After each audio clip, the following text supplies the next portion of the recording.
وَلَقَدْ صَرَّفْنَا فِي هَذَا الْقُرْآنِ لِلنَّاسِ مِنْ كُلِّ مَثَلٍ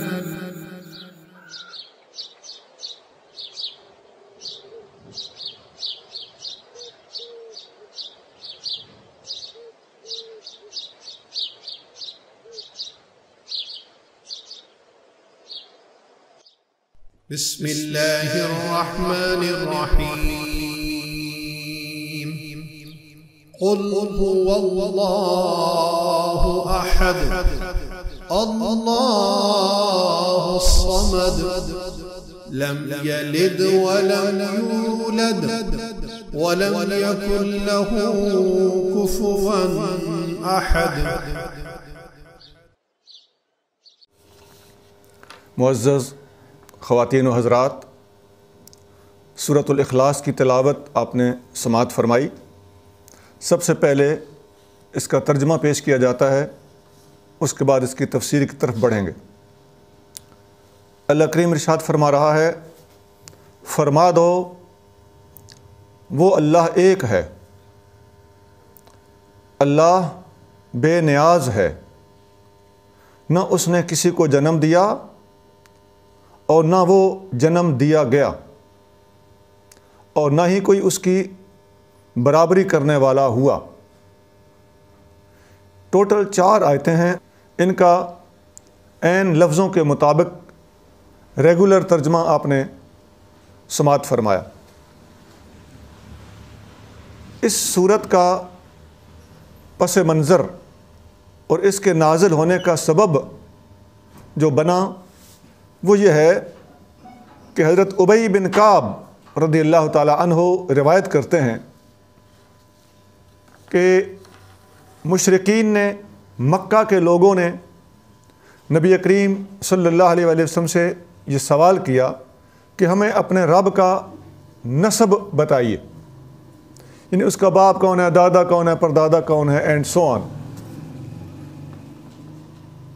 تو اس کو اس طریقے سے انسانوں کی طرح اپنے اوپر قیاس کرتے ہوئے اس کا انٹروڈکشن مانگا گیا۔ اس وقت یہ صورت نازل ہوئی کہ انسان ہر چیز کو اپنے پر ہی قیاس کرتا ہے، حتیٰ کہ مکہ کے بے وقوف مشرکوں نے اللہ تعالیٰ کو بھی اپنے جیسے انسانوں پر قیاس کر مارا۔ یہ اس سے ملتی جلتی صورتحال سورۃ الکوثر کی بھی ہے۔ سورۃ کوثر کا شان نزول، اس کا پس منظر یہ تھا کہ کافروں نے نبی کریم صلی اللہ علیہ وسلم کی آئندہ اولاد پاک اور آگے آپ کی مبارک نسل کے جاری نہ ہونے کا اندیا دیا تھا کہ ان کی تو اولاد نہیں ہوگی، اولاد ہے نہیں، نرینہ اولاد ہے نہیں، تو یہ معاذ اللہ دنیا سے بے اولاد جائیں گے، معاملہ ٹھپ ہو جائے گا۔ تو اس وقت اللہ تعالیٰ نے اپنے محبوب کا دفاع کرتے ہوئے خود انا اعطیناک الکوثر نازل کی تھی کہ ہم ہیں جنہوں نے آپ کو خیر کثیر عطا فرمائی ہے اور کوثر کی دولت سے نوازا ہے۔ اس کے برعکس یہاں صورتحال یہ ہے کہ انہی کافروں نے اللہ تعالیٰ کے نسب پر سوال اٹھایا، تو یہاں اللہ تعالیٰ نے اپنے محبوب صلی اللہ علیہ وآلہ وسلم کو حکم دیا کہ قل، یہاں آپ کو بولنا ہوگا۔ حضور کو ڈیفینڈ کرنے کے لیے اللہ نے انا بولا کہ ہم جواب دیتے ہیں، اور اللہ تعالیٰ کے اوپر اٹھائے گئے سوال کا جواب دینے کے لیے اللہ تعالیٰ جل شانہ نے نبی کریم صلی اللہ علیہ وآلہ وسلم کو حکم دیا کہ یہاں آپ بولیے۔ یہ ایک بہترین کمپیریزن ہے دونوں صورتوں کا۔ اب یہ تھا اس کا مختصر سا پس منظر اور سورۃ الکوثر کے ساتھ اس کا ریلیشن۔ اب اس سورت کے تمام الفاظ اور چاروں کی چاروں آیتوں کے اوپر ہم باری باری ڈسکس کرتے ہیں۔ اس زمانے میں بھی اور آج کے دور میں بھی پوری دنیا کے اندر جتنے غیر مسلم موجود ہیں ان میں سے اب غور سے سمجھتے جائیے، کوئی 2 خداؤں کو ماننے والا تھا اور ہے، کوئی 3 خداؤں کو ماننے والا تھا اور ہے،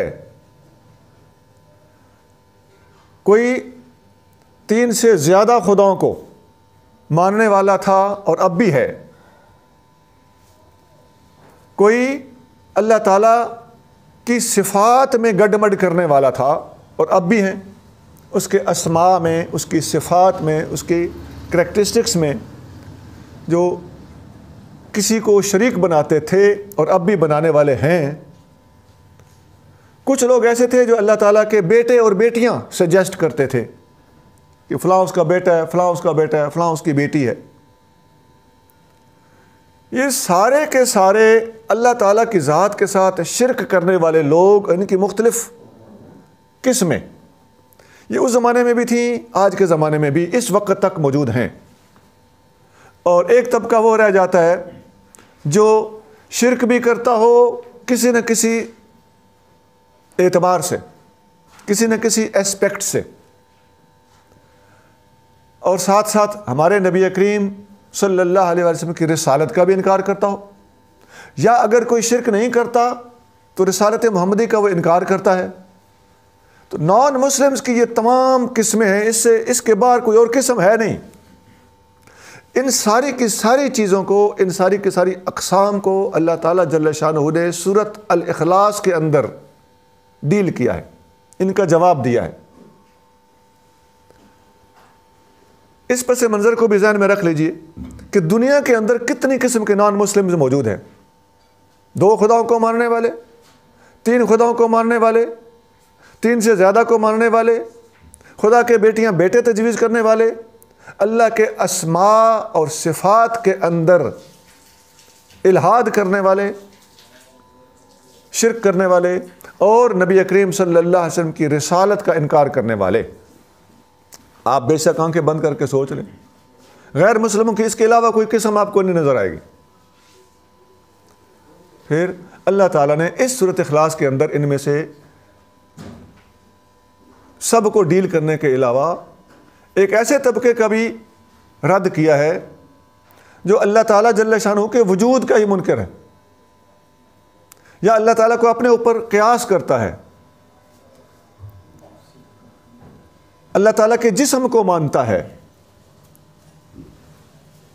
کہ he has a body just like humans. یہ بھی ایک مخصوص قسم کا خدا کا منکر طبقہ ہے۔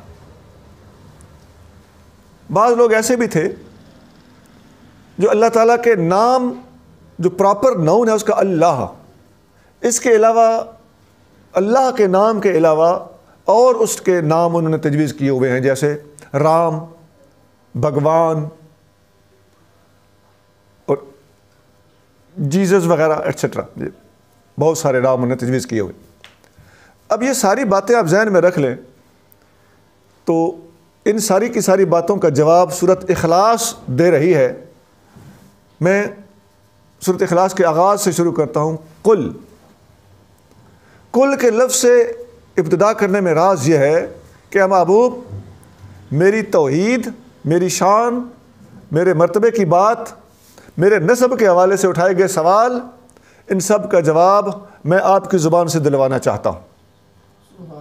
گویا اللہ تعالیٰ کی توحید کو ماننا ہو تو توحید اس وقت تسلیم کی جائے گی جو توحید اور اللہ تعالیٰ جل شانہ کو جس طرح نبی کریم صلی اللہ علیہ وسلم ڈیفائن کریں گے اس طریقے سے مانا جائے گا، تب وہ توحید قابل قبول ہوگی۔ کیوں کہ وہ ڈیٹیل جتنی قرآن و سنت میں نبی پاک علیہ الصلوۃ والسلام کی زبان سے بیان کی گئی ہے وہ ایک سٹینڈرڈ ہے، اس کے مطابق ماننے والے کو پورا اترنا پڑے گا۔ اس لیے سٹارٹ میں ہی اللہ نے اپنے محبوب صلی اللہ علیہ وسلم کو قل کا لفظ کہہ دیا کہ آپ نے فرمانا ہے، you will have to explain. اس کے بعد ہو اللہ، اس میں لفظ ہوا کو لیجئے۔ ہوا کا معنی ہے وہ، یہ دور کا اشارہ ہے، اشارہ دور کا ہے۔ ویسے تو یہ ضمیر ہے، واحد مذکر غائب اس کو کہتے ہیں، تو میں سمجھانے کے لیے اشارہ بول رہا ہوں کہ اللہ تعالیٰ کی طرف دور سے اشارہ کیا گیا ہے، وہ کہنے میں کیا راز ہے؟ یہ کیوں نہیں کہا؟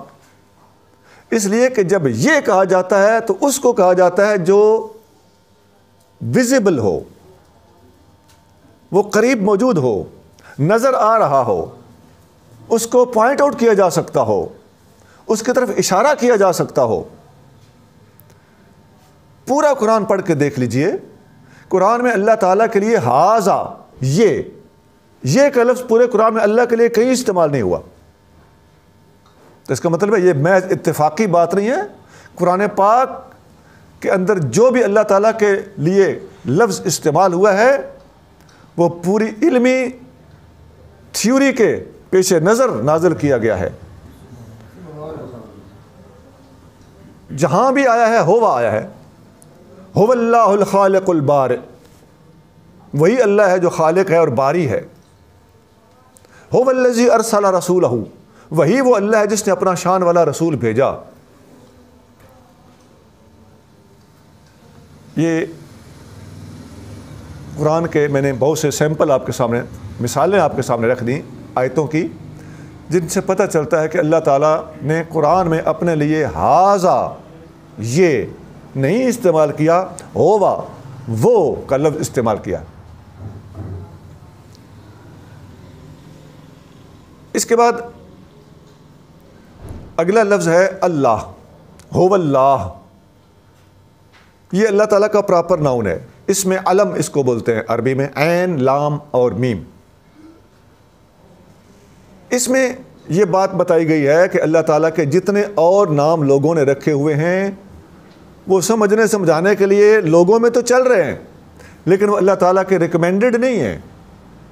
جو اس کے لیے صحیح ترین لفظ اس کی شان کے لائق ہے وہ لفظ اللہ ہے، اور اللہ کے لفظ کے اندر اتنی ڈیپتھ ہے کہ یہ لفظ کیسے بنا ہے، اس کے الفابیٹس کیا ہیں، ان کے لفظی معنی کیا ہوتا ہے، الف، لام اور ہا، اس کے اوپر جو تشدید ہے، اس کے اوپر کھڑا زبر ہے، اس کے اندر کتنی باریکیاں ہیں، اس پر علماء اسلام نے پوری کی پوری بکس لکھ دیں، ہنڈریڈز آف پیجز اس کی ڈیٹیل میں لکھے ہوئے آپ کو ملیں گے، اور وہ پڑھ کے انسان حیران رہ جاتا ہے کہ لفظ اللہ کے اندر کتنے راز اور کتنے اسرار سمو دیے گئے۔ گاڈ کا کیا لفظ ہوا کہ جی او ڈی گاڈ، کیپیٹل جی ڈالو تو وہ اللہ ہے، اور اگر چھوٹا جی ہو تو وہ بت ہیں؟ نہیں، یہ بات یہاں نہیں ہے۔ لفظ اللہ ہی اللہ تعالیٰ کی شان کے لائق لفظ ہے، اور اہل اسلام نے اس کی تفصیل کے اندر پوری کی پوری کتابیں لکھ دیں۔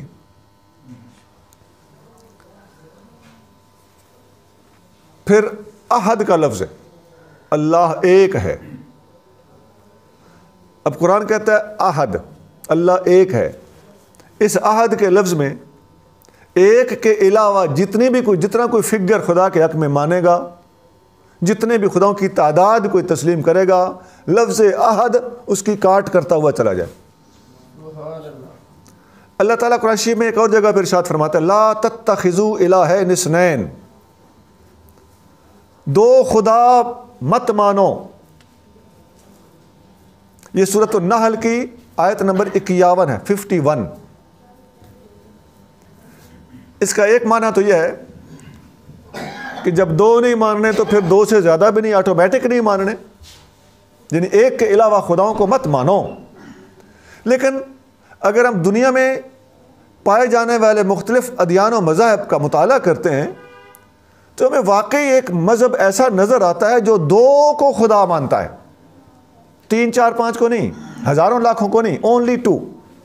وہ مجوسی مذہب ہے، ان کے ہاں 2 خدا مانے جاتے ہیں، ایک کو وہ شر کا خدا کہتے ہیں، دوسرے کو وہ خیر کا خدا کہتے ہیں۔ خیر کے خدا کو یزداں کہتے ہیں اور شر کے خدا کو اہرمن کہتے ہیں۔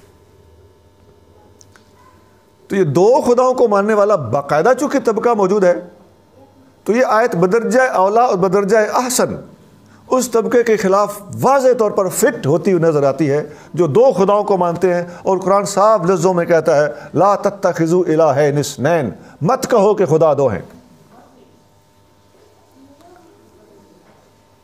اب 3 خداؤں کو ماننے والوں کی باری آتی،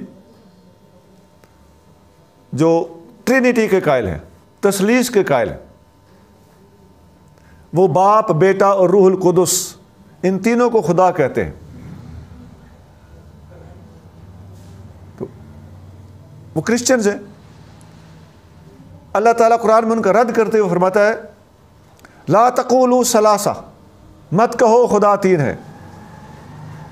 ایک اور جگہ پہ فرماتا ہے لقد کفر الذین قالوا ان اللہ ثالث ثلاثہ، ان لوگوں نے کفر کیا جن لوگوں نے کہا کہ خدا تین میں سے ایک ہے. تو یہ تثلیث کے قائلین کا رد لا تقولوا ثلاثہ کے لفظ کے ساتھ کیا جا رہا ہے. اس کے بعد ایسے طبقے بھی موجود تھے اور ہیں جو تین سے زیادہ خداؤں کو، چار سے لے کے ہزاروں لاکھوں تک، کروڑوں تک خداؤں کو مانتے ہیں. وہ ہندوستان کے ہندو ہیں، جاپان کے شینٹوز ہیں. ان کے ہاں واقعی لاکھوں اور کروڑوں خدا مانے جاتے ہیں.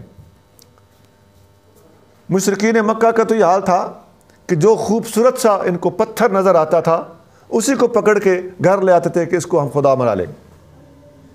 اپنے ہاتھ سے گھڑنا اور اپنی پسند سے پہاڑوں میں سے پتھر کو اٹھا کے لے آنا، اس مورتی کی پوجا شروع کر دینا، اس حد تک خداؤں کو مانا جا رہا تھا. اللہ تعالیٰ نے قرآن میں فرمایا لو کان فیہما آلہۃ الا اللہ لفسدتا، اگر زمین و آسمان میں اللہ کے علاوہ بہت سارے خدا ہوتے تو فساد ہو جانا تھا. اب اللہ تعالیٰ کے اس فرمان کی جو باریکی ہے اس میں ذرا آپ ایمانداری سے غور کیجیے. بہت سے خداؤں میں فساد تو پھر بڑی واضح سی بات ہے. ایک کہے گا یہ کام ہونا چاہیے، دوسرا کہے گا نہیں ہونا چاہیے، تیسرا کچھ اور کہے گا، چوتھا کچھ اور کہے گا. دو کے اندر ہی اتحاد بڑا ناممکن ہے، تو تین، چار اور سیورل اور انکاؤنٹیبل، تو ان کا تو پھر حال ہی کیا ہوگا، وہ دنیا کا حشر کیا کر دیں گے. تو یہاں آلہہ کا لفظ استعمال کیا. زمین و آسمان میں اللہ کے سوا آلہہ ہوتے، آلہہ الہ ان کی جمع ہے. تو اب آپ ترتیب والی آیتیں ذہن میں رکھیے. مت کہو خدا دو ہیں، مت کہو خدا تین ہیں. اگر تین سے زیادہ یعنی جمع بہت زیادہ خدا ہوتے تو فساد ہو جاتا. تو عربی میں جمع کی یہ تین ہی قسمیں ہیں ایک سے زیادہ کے لیے، دو، تین، 3 اینڈ ابو. تو اللہ نے سب کا ذکر کر دیا. اور یہاں قل هو اللہ احد کے اندر ایک ہی لفظ بولا، قل هو اللہ احد. لفظ احد بولا تو آٹومیٹک جو میں نے ڈیٹیل بتائی ہے قرآن کی مختلف آیتوں کے اندر وہ تفصیل موجود ہے. دو بھی نہیں، تین بھی نہیں، کئی بھی نہیں، تو یہاں کا احد پھر ہے کتنے؟ فرمایا قل هو اللہ احد، اللہ صرف ایک ہے. لفظ ایک سے دو کی بھی نفی، لفظ ایک سے تین کی بھی نفی، لفظ ایک سے کئی کی بھی نفی.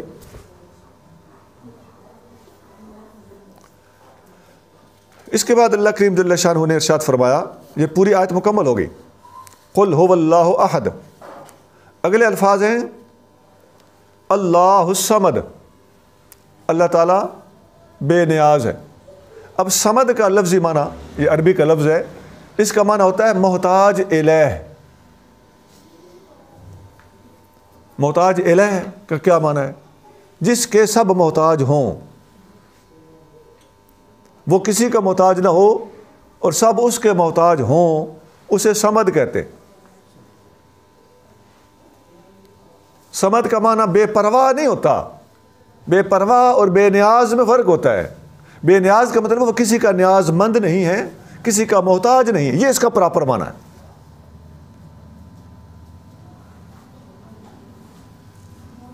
اپنے وجود میں وہ کسی کا محتاج نہیں، اپنی بقا میں وہ کسی کا محتاج نہیں، اور دوسرے سب اس کی طرف لپکتے ہیں، اس کے محتاج ہیں، اس کے ڈیپینڈنٹ ہیں.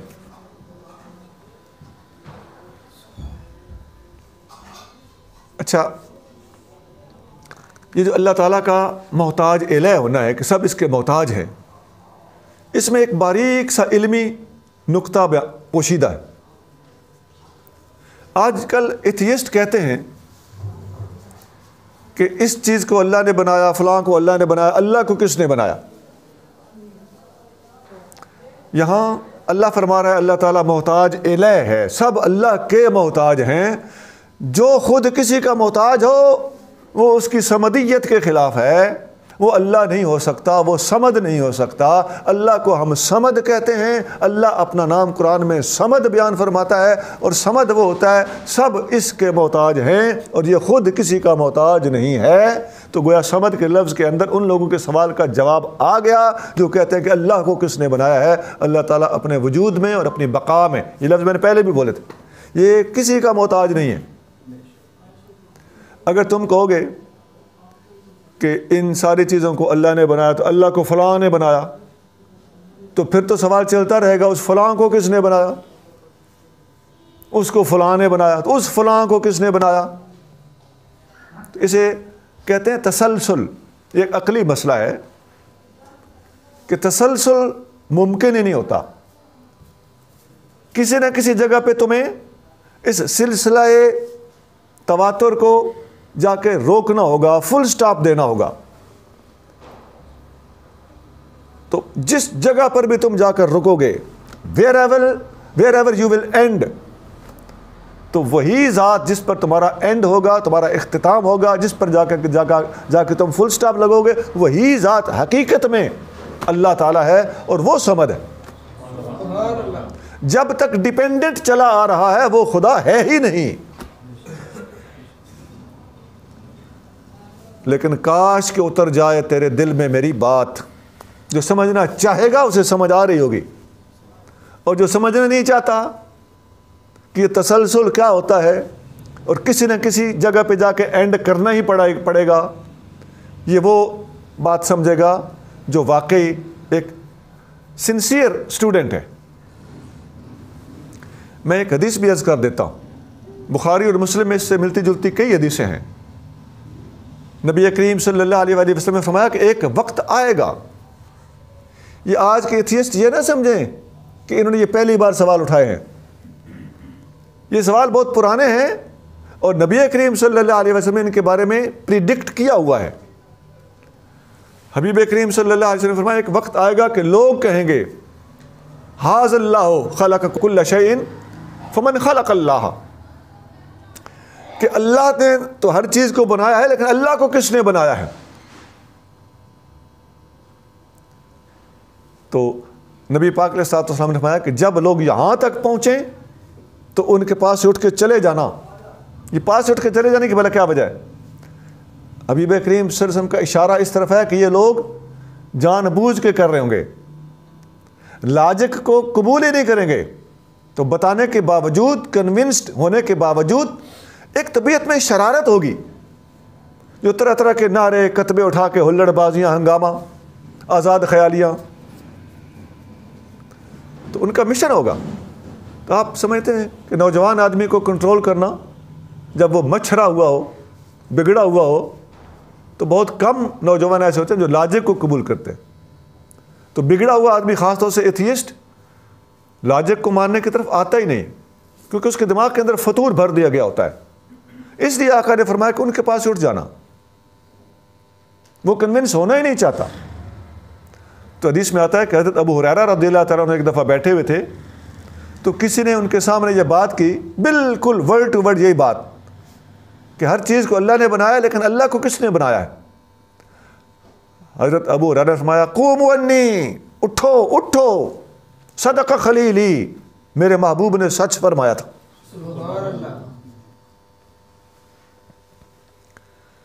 تو لفظ صمد کے اندر یہ چیز پوشیدہ ہے کہ اللہ تعالیٰ کسی کا محتاج نہیں ہے کہ اللہ کو کس نے بنایا ہے. جس کو کوئی بناتا ہے وہ اللہ ہی نہیں ہوتا. اور صمد کے لفظ کے اندر اس بات کو، اس مسئلے کو، اس ڈیٹیل کو بڑی خوبصورتی کے ساتھ سمو دیا گیا. اللہ الصمد، اللہ بے نیاز ہے. اس سے اگلا لفظ ہے، اگلی آیت ہے لم یلد ولم یولد، نہ اس نے کسی کو جنم دیا اور نہ اسے کسی نے جنم دیا. اس آیت کے اندر ان لوگوں کی تردید کر دی گئی ہے جو اللہ کے بیٹے اور بیٹیاں بتاتے تھے. فرشتوں کو خدا کی بیٹیاں کہنے والے موجود تھے، قرآن ان کا رد کرتے ہوئے دوسری آیتوں میں ارشاد فرماتا ہے، اللہ تعالیٰ فرماتا ہے قالوا اتخذ الرحمن ولدا، یہ لوگ کہتے ہیں کہ اللہ کی بیٹیاں ہیں، یہ فرشتے اللہ کی بیٹیاں ہیں، تو وہ تو پاک ہے، یہ اللہ کے بندے ہیں، بیٹیاں نہیں ہیں۔ جس طرح میں نے 2 خداؤں 3 خداؤں اور کئی خداؤں کو ماننے والوں کے لیے الگ سے آیتیں قرآن میں سے ٹریس آؤٹ کر کے آپ کے سامنے رکھی تھی، اور قل هو اللہ احد سے ان سب کی سب باتوں کا رد کر دیا گیا تھا، اسی طرح یہاں بھی میں نے قرآن کے دوسرے مقام سے یہ آیت آپ کو شو کی ہے، دکھائیے کہ فرشتوں کو خدا کی بیٹیاں کہنے والوں کا ذکر قرآن میں فلاں جگہ پر موجود ہے۔ یہاں اللہ تعالیٰ ان کا رد فرما رہا ہے لم یلد ولم یولد، اور ایک اور جگہ پہ اللہ تعالیٰ فرماتا ہے قالت الیہود عزیر ابن اللہ، یہودیوں نے کہا کہ حضرت عزیر علیہ السلام اللہ کے بیٹے ہیں، اور وقالت النصارى، عیسائیوں نے کہا کہ مسیح خدا کے بیٹے ہیں۔ یہودیوں کا عقیدہ ہے کہ عزیر خدا کے بیٹے ہیں، یہ قرآن کہہ رہا ہے، عیسائیوں کا عقیدہ ہے کہ مسیح خدا کے بیٹے ہیں، یہ قرآن کہہ رہا ہے، باقی مشرکوں کا عقیدہ ہے کہ فرشتے خدا کی بیٹیاں ہیں۔ تو یہ بیٹے اور بیٹیاں بنا ڈالنے والوں کا رد قرآن نے تھوڑے سے لفظوں میں کر دیا، لم یلد ولم یولد، نہ اس کو کسی نے جنا نہ اس نے کسی کو جنا۔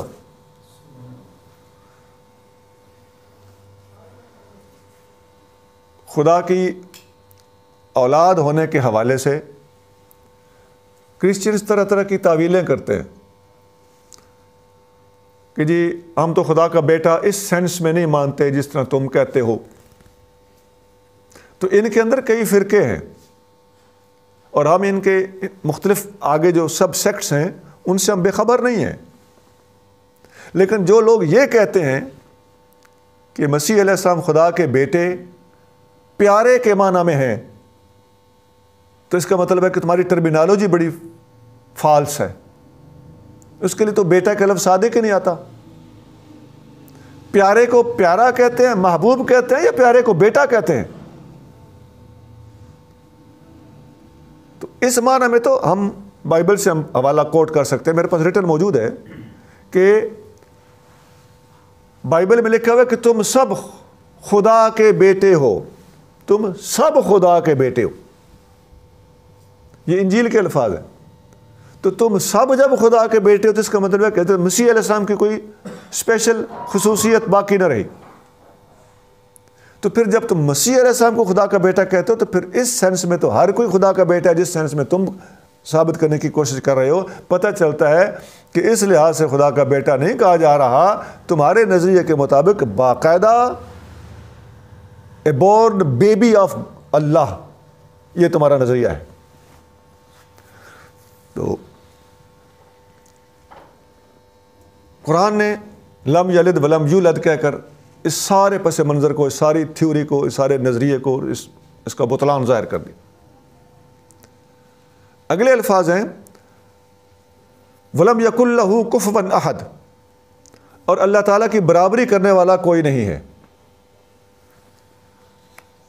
یہ جو کفو کا لفظ ہے، کفو برابری کو کہتے ہیں۔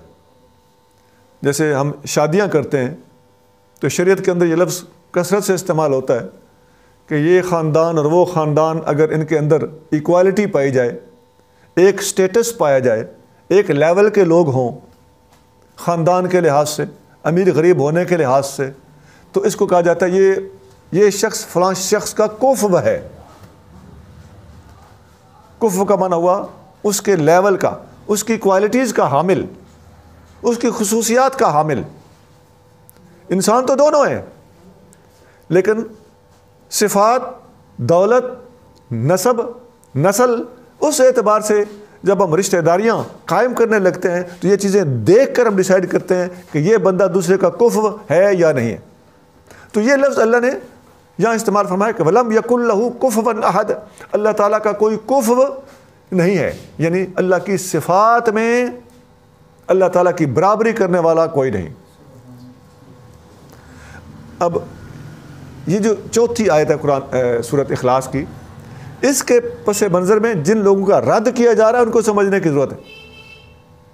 وہ لوگ تھے جو اللہ کی صفات اور اس کے اسماء میں، اس کے ناموں میں طرح طرح کی خرابیاں پیدا کر کے اپنی طرف سے اللہ تعالیٰ کے ناموں کو بگاڑ کر، اللہ تعالیٰ کے ناموں کو مختلف بتوں پہ فٹ کر کے، اللہ تعالیٰ کی صفات کے اندر الحاد کر کے اللہ تعالیٰ کی توحید کا مخصوص طریقے سے انکار کرنے کی کوشش کرتے تھے۔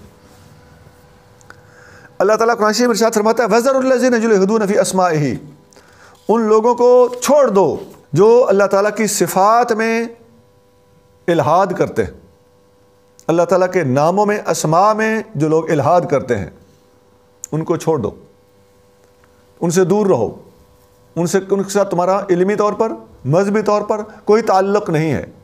کیوں؟ تم توحید اللہ تعالیٰ کے ماننے والے ہو، اور وہ لوگ اللہ تعالیٰ کے اسماء، اس کی صفات کے اندر الحاد کرنے والے لوگ ہیں۔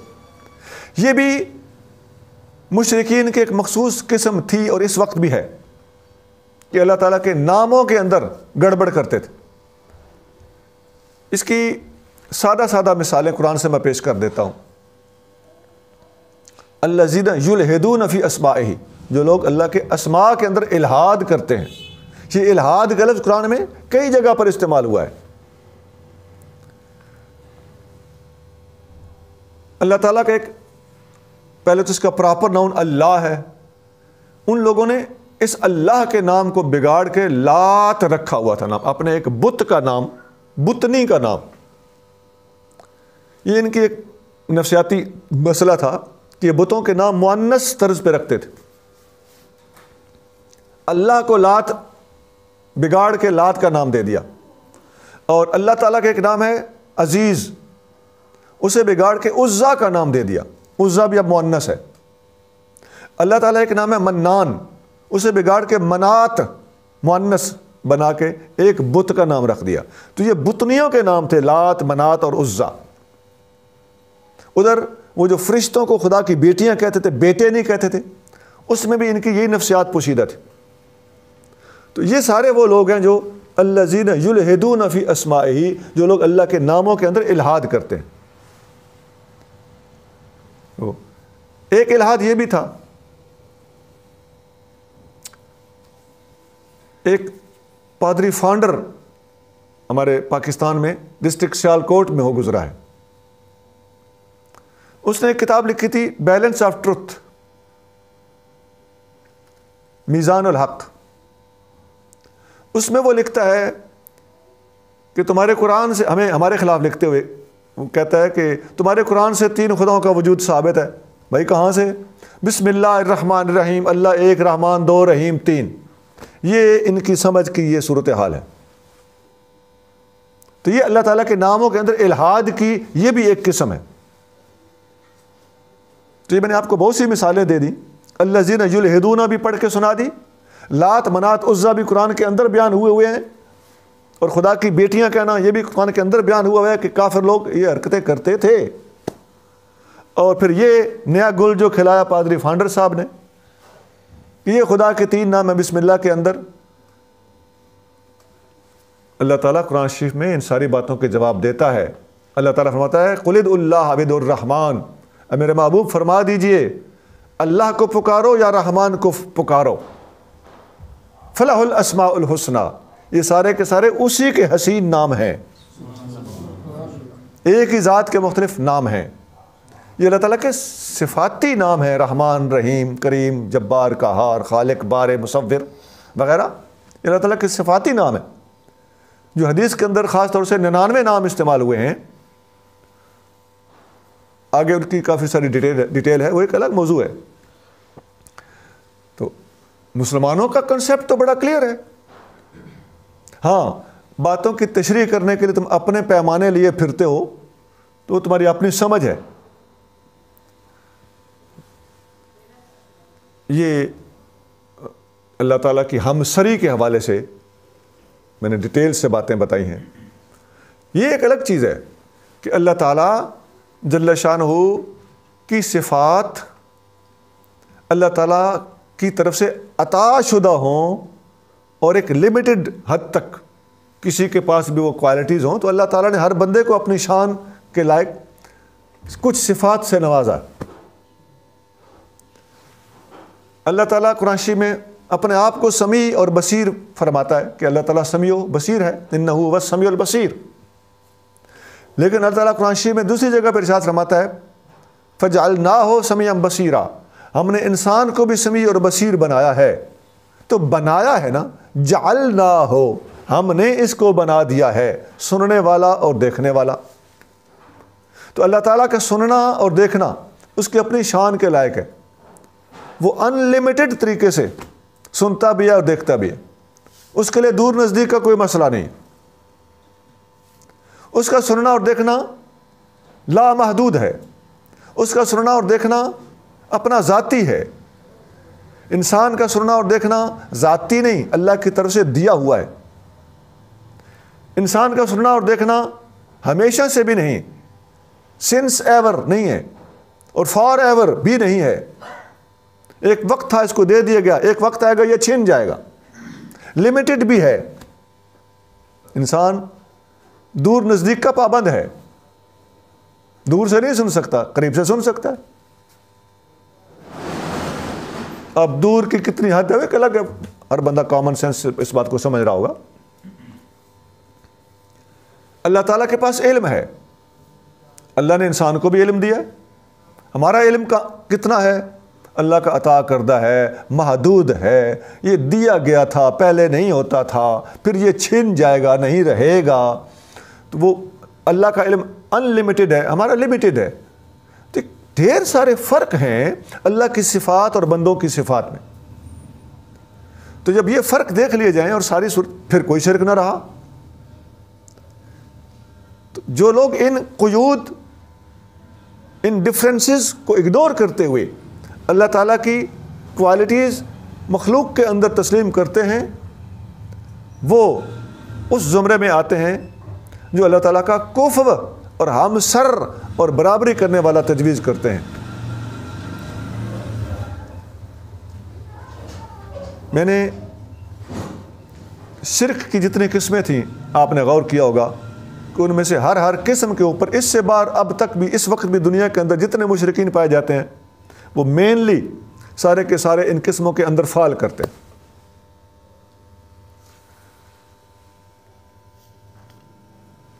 اور میں ایک بار پھر ایک بات کہہ دینا مناسب سمجھتا ہوں کہ کل کے لفظ کے اندر نبی کریم صلی اللہ علیہ وآلہ وسلم کی رسالت کی طرف اشارہ ہے کہ صحیح طریقے سے توحید کو ماننے والا نبی کریم رؤوف رحیم صلی اللہ علیہ وسلم کی رسالت کو تسلیم کرے گا، تب وہ دائرہ اسلام میں داخل ہوگا۔ سبحان اللہ۔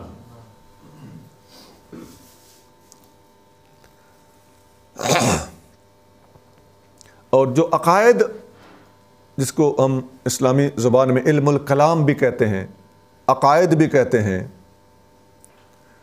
وہ مینلی ہوتے ہی ان کا تعلق زیادہ تر توحید کے ساتھ ہوتا ہے۔ ہماری عقائد کی مشہور کتاب ہے جو ہمارے درسوں میں پڑھائی جاتی ہے، علامہ سعد الدین تفتازانی علیہ رحمت کی لکھی ہوئی کتاب ہے، یہ تقریباً 900 سال پہلے کی پرانی کتاب ہے۔ اس کتاب میں وہ لکھتے ہیں فَإِنَّ مَبْنَى شرائع الاحکام و اساسا قواعد عقائد الاسلام، کہ احکام کی مختلف قسمیں اور عقائد کے مختلف قاعدوں کی بنیادیں ہوا علم التوحید والصفات الموصوف من بالکلام، یہ اصل میں بنیادی طور پر عقیدہ نام ہے توحید کو سمجھنے کا، جسے علم کلام کہا جاتا ہے۔ اب ہم توحید کے موضوع پر کسی کو لیکچر دیں تو ہمارا رخ پتہ نہیں کدھر کو ہو جاتا ہے۔ توحید کے موضوع پر اس دور میں اہل اسلام کو گفتگو کرنے کی، اس کی باریکیاں اور اس کے حقائق واضح کرنے کی سخت ضرورت ہے۔ اور کوئی بھی غیر مسلم جب صرف اور صرف غور اور دیانتداری کے ساتھ سورۃ اخلاص کو پڑھ اور سمجھ لے گا تو میں اللہ کے در سے امید رکھتا ہوں کہ اگر وہ منصف مزاج آدمی ہے، مخلص آدمی ہے، تو آش کر اٹھے۔ یہ سورۃ اخلاص کے اندر اللہ نے کتنی باریکیاں رکھ دیں۔ اسی لیے اس سورت کا نام سورت توحید بھی ہے، اس کا ایک نام سورت توحید بھی ہے۔ تو یہاں ایک بات اور بھی اہم ہے آج کل کے دور کے حوالے سے، جن لوگوں نے وحدت ادیان کا نظریہ گھڑا ہوا ہے وہ صرف سورت اخلاص کو ہی کاش اگر وہ مسلمان کہلاتا ہے تو ہم یہ کہنے میں کوئی الزام نہیں لگا رہے، پوری دیانتداری کے ساتھ ہماری بات بالکل درست ہے کہ ایسے لوگ جو وحدت ادیان کے قائل ہیں ان کو تو سورت قل هو اللہ احد بھی نہیں آتی۔ اور اس سے پہلے قل یا ایھا الکافرون اور لکم دینکم ولی دین، وہ ساری کی ساری باتیں آپ پڑھ کے آ رہے ہیں، ذرا اس کے ساتھ اس کو بھی لگائیے نا تو آپ کو لگ سمجھ جائے گی کہ حق حق ہوتا ہے، باطل باطل ہوتا ہے، دو رنگی چھوڑ دے، یک رنگ ہو جا، سراسر موم ہو یا سنگ ہو جا۔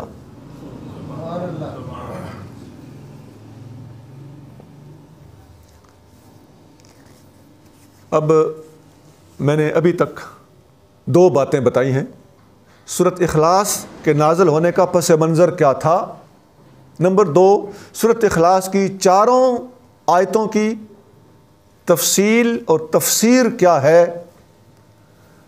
اور اب تیسرے موضوع کی طرف ہم جانے لگے ہیں۔ اس سورت کے فضائل حدیثوں میں بیان ہوئے، نبی کریم صلی اللہ علیہ وآلہ وسلم کے سامنے ایک بندے نے آ کے سوال کیا کہ یا رسول اللہ فلاں آدمی کو میں نے قل هو اللہ احد بار بار پڑھتے ہوئے سنا ہے، تو حضرت ابو سعید خدری ہیں یہ صحابی، تو انہیں وہ صورت مختصر سی چھوٹی سی محسوس ہو رہی تھی کہ یہ کیا صورت ہے۔ نبی کریم صلی اللہ علیہ وآلہ وسلم نے جواباً ارشاد فرمایا کہ والذی نفسی بیدہ انہا لتعدل ثلث القرآن، اس ذات کی قسم ہے جس کے قبضہ قدرت میں میری جان ہے، سورت اخلاص کو چھوٹا نہ سمجھو، یہ قرآن کے تیسرے حصے کے برابر ہے۔ یہ بخاری کی حدیث نمبر 5013 ہے، 5013۔ انسان سوچوں میں پڑ جاتا ہے کہ یہ تیسرا حصہ کیسے ہے قرآن کا، 4 آیتیں، قرآن کا تیسرا حصہ بھلا کیسے ہے؟ ہم عرض کر دیتے ہیں۔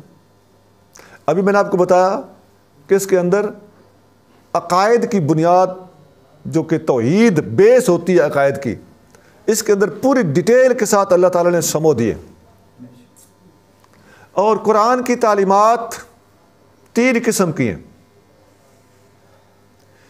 ایک عقائد، نمبر 2 عبادات، نمبر 3 اخلاق اور معاملات۔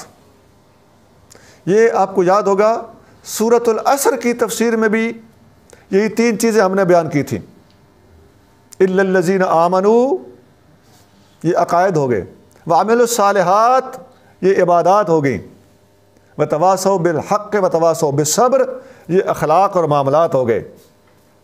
اب واپس جا کے اپنا سبق دوبارہ کھول کے اس لیکچر کو ریورس کر کے اس صورت میں جا کے آپ دیکھ سکتے ہیں حق والوں کی باتیں الحمدللہ پرانی اور نئی باتیں آپس میں ٹیلی کرتی ہیں۔ یہی 3 چیزیں ہم نے وہاں بتائی تھیں، اور ہم کثرت سے اہل اسلام اس بات کو ہم بھی اور پہلے والے بزرگ بھی بیان کرتے چلے آ رہے ہیں کہ اسلام کی بنیادی طور پر 3 بڑی بڑی تعلیمات ہیں، عقائد، عبادات اور معاملات۔ تو عقائد کے اعتبار سے سورۃ اخلاص عقیدہ توحید کی جان ہے، تو یہ قرآن اور حدیث اور دین اسلام کے جو 3 اہم پورشنز ہیں، 3 مختلف شعبے ہیں، عقائد، عبادات اور معاملات، ان میں سورۃ اخلاص عقائد کے شعبے کو مکمل طور پر ٹیک اوور کرتی ہے۔ اس لحاظ سے علمی طور پر بھی نبی کریم صلی اللہ علیہ وسلم کی یہ حدیث تائید یافتہ ہے، ثابت شدہ ہے، پرووڈ ہے کہ واقعی سورۃ اخلاص پورے کے پورے قرآن کا تیسرا حصہ کہلانے کا حق رکھتی ہے۔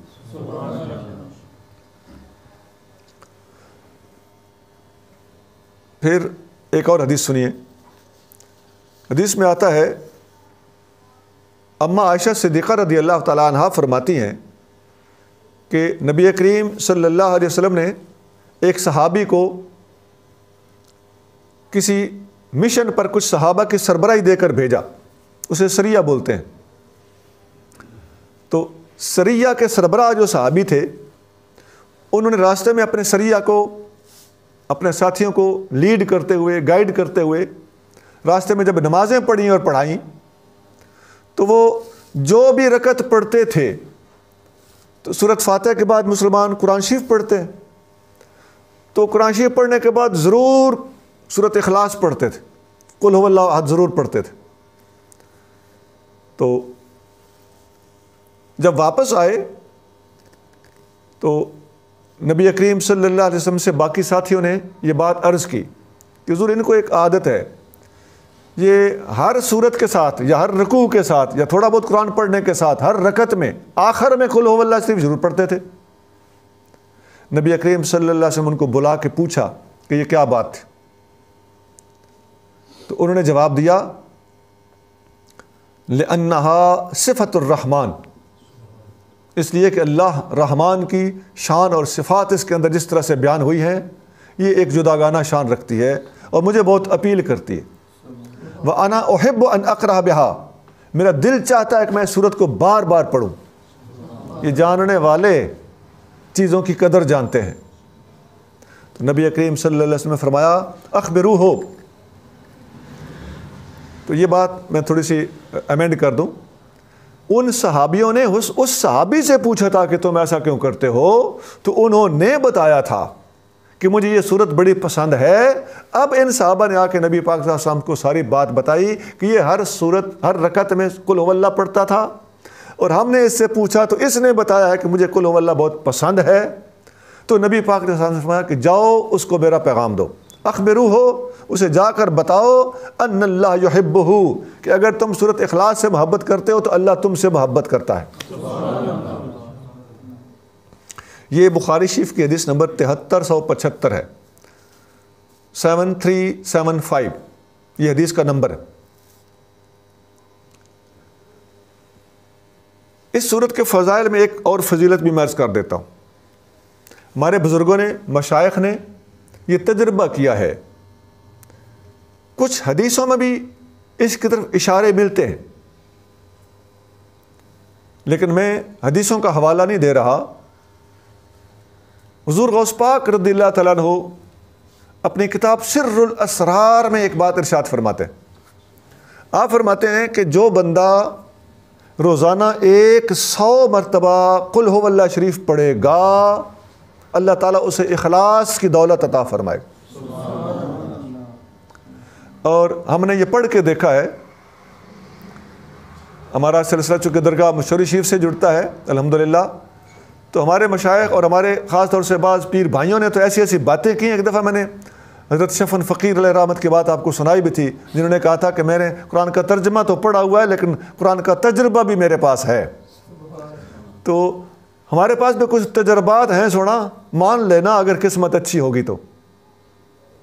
سورۃ اخلاص کثرت سے پڑھنے والے بندے کبھی ڈبل مائنڈڈ نہیں ہوتے، یکسوئی نصیب ہوتی ہے۔ اور شرک نام ہی انتشار کا ہے، ذہنی انتشار، کثرت خیالات۔ جتنے خداؤں کو مانو گے اتنے ہی تمہارے ذہن کے اندر خرابیاں اور ڈسٹارشنز اور طرح طرح کی کرپشنز وہ جنم لیں گی۔ ایک رب کو ماننے والا، ایک اللہ کو اور ایک اللہ کی توحید کے اوپر ایمان رکھنے والا، قل هو اللہ احد کا کثرت سے ورد کرنے والا بندہ یکسو ہوتا ہے، کنسنٹریٹڈ ہوتا ہے، ڈیسائیڈنگ پاور اس کی اچھی ہوتی ہے، ڈبل مائنڈڈ نہیں ہوتا۔ یہ آپ کر کے دیکھیے۔ ایک اور بات بھی ہے، سورۃ اخلاص پڑھنے سے اولاد نرینہ بھی اللہ تعالیٰ عطا فرماتا ہے۔ جن کی اولاد نہیں ہے، سورۃ اخلاص کثرت سے پڑھیں، ہم اللہ کی رحمت سے امید رکھتے ہیں کہ اس صورت کی برکت سے اللہ تعالیٰ اسے بیٹا دے گا، اولاد دے گا، اور اولاد بھی بیٹا۔ اس کی ایک تسبیح روزانہ پڑھنا یا ہر نماز کے ساتھ 20 مرتبہ روزانہ پڑھنے سے 5 نمازوں کے بعد ایک تسبیح آٹومیٹیکلی پوری ہو جائے گی۔ اور اگر آپ اس کا پڑھ کے ایصال ثواب بھی کر دیں حضور کریم صلی اللہ علیہ وسلم کو اور پوری امت مسلمہ کو، تو سونے پہ سہاگا ہے۔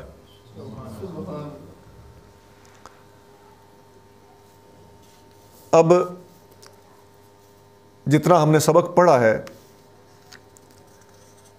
اس کے مختلف پہلو تھے۔ نمبر 1، اس صورت کا پس منظر کس سوال کے جواب میں نازل کی گئی۔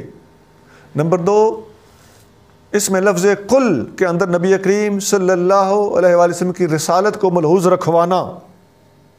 نمبر 3، اس کی چاروں آیتوں کے اندر پوری دنیا کے مختلف قسم کے مشرکوں کا پورے ترتیب اور سیکوینس کے ساتھ ایک لاجیکل رد۔